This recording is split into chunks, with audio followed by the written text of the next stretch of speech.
Bonjour, je suis vraiment très heureux de vous retrouver. C'est un grand moment de partage que j'adore. C'est un moment dans la semaine que j'adore de partager avec vous vos témoignages. Aujourd'hui, c'est Claire qui va partager son témoignage avec nous.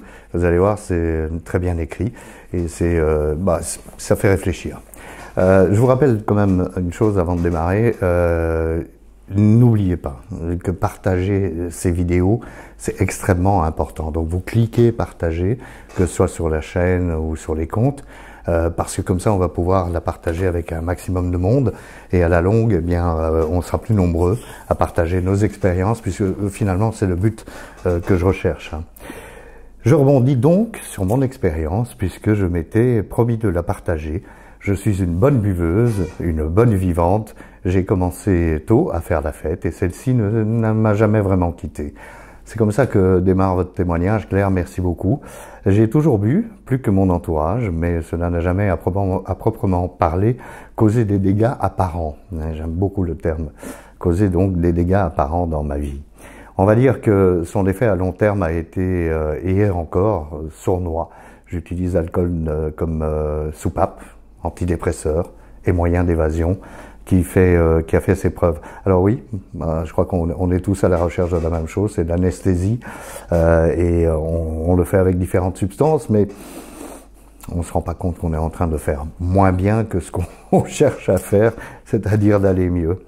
Je voulais aussi parler de quelque chose que je n'ai pas encore entendu dans vos vidéos, dans vos témoignages, et qui est pourtant, je suis sûr, extrêmement répandu, la consommation en couple. Ah oui, ça, j'ai bien connu ça, la consommation en couple.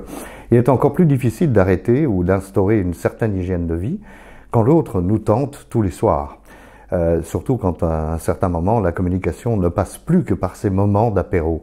Et c'est vrai que quand la communication dans le couple est différente, compliquée, on se met un petit verre dans le nez et hop, on reparle, on refait le monde. Je ne voulais témoigner pour en venir à ce que je vais dire maintenant. J'ai compris une chose extrêmement importante. L'alcool, même s'il prend le pas, et même s'il semble devenir le problème numéro 1, est finalement l'arbre qui cache la forêt. Je m'explique. Quand j'ai arrêté pendant des périodes suffisamment longues toute substance, c'est bien le vide qui m'a envahi. L'alcool, les drogues comblent des vides existentiels abyssaux. Ce ne sont que des vides et des voiles. Je pensais avant qu'arrêter l'alcool enlèverait mon problème, mais non, le travail commence. Je arrive, vous allez voir pourquoi. Le travail commence quand on a arrêté, quand on arrête, car là tout apparaît et tout émerge. Et je rebondis là-dessus car on me demande souvent, mais comment est-ce que vous avez réalisé que vous aviez un problème avec l'alcool? Alors c'est très simple, à partir d'une semaine, je dirais, après avoir arrêté de boire. Donc c'est très vicieux, c'est très sournois, en effet, comme le dit Claire. Avant d'arrêter, on n'a pas l'impression qu'on a un problème avec l'alcool. On n'est certainement pas alcoolique. Et quand on a arrêté, on se rend compte de cette chose incroyable qu'on en arrive à des consommations quotidiennes et de quantités qui vont évidemment progresser. C'est à ce moment-là que le psy, le sport, la spiritualité, tout ce qui peut nourrir en dehors de la nourriture physique doit prendre sa place. Ce vide, c'est du non-amour. J'ai la chance d'avoir une maman en psy qui a joué le jeu à un moment donné et je me suis moi-même nourri de beaucoup de développement personnel. C'est vrai que c'est très utile, hein. On lit, il y a des tas d'alternatives à la vie d'un alcoolique. Ce qui compte, ce sont les petites actions que nous effectuons pour nous-mêmes chaque jour. Savoir dire non, s'affirmer. J'ai la chance de sentir que ça vient de mon côté. Je dirais que je me fais le cadeau de moins me détruire après 43 ans de vie tout de même. Oui, moins se détruire est un bel acte d'amour pour soi.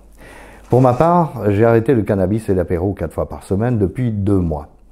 J'ai l'impression d'un véritable cadeau que je me fais. Et surtout tellement de culpabilité en moins. Tout cela, c'est de l'espace retrouvé. Attention, je dis de l'espace, c'est pas du vide. Boris Cyrulnik, qui est un psychiatre très reconnu, a dit, vous dites, Claire, que vous pensez que c'est de lui, dans la vie, il ne s'agit pas d'être une bonne mère, mais une mère suffisamment bonne. Ça, c'est juste subtil et parfait. Il ne s'agit pas d'être le meilleur, il s'agit d'être soi-même, finalement. Moi, je le traduis comme ça, mais on peut le traduire de mille manières. Cette phrase, dont la nuance est subtile et qui m'avait fait grand bien et déculpabilisé à l'époque, je l'adapterai au changement que j'ai ressenti en moi. Dites-vous clair, ce n'est pas que maintenant je m'aime, mais j'ai l'impression de m'aimer suffisamment pour, par exemple, me faire moins de mal et accepter le positif pour conclure. C'est en s'aimant plus qu'on accepte de laisser le bon entrer. Claire, merci mille fois pour ce témoignage. Je vous remercie vraiment du fond du cœur. Et oui, c'est vrai que la consommation en couple, c'est une question qui se pose. Hein. Il faut pas, on s'entraîne l'un l'autre finalement vers dans un cercle vicieux et on en sort très très difficilement. Voilà. On se retrouve la semaine prochaine. Si vous avez envie de m'envoyer des témoignages ou de poser des questions, n'hésitez pas. L'adresse email c'est bonjour@stéphaneshow.com. Bonne semaine, à lundi prochain.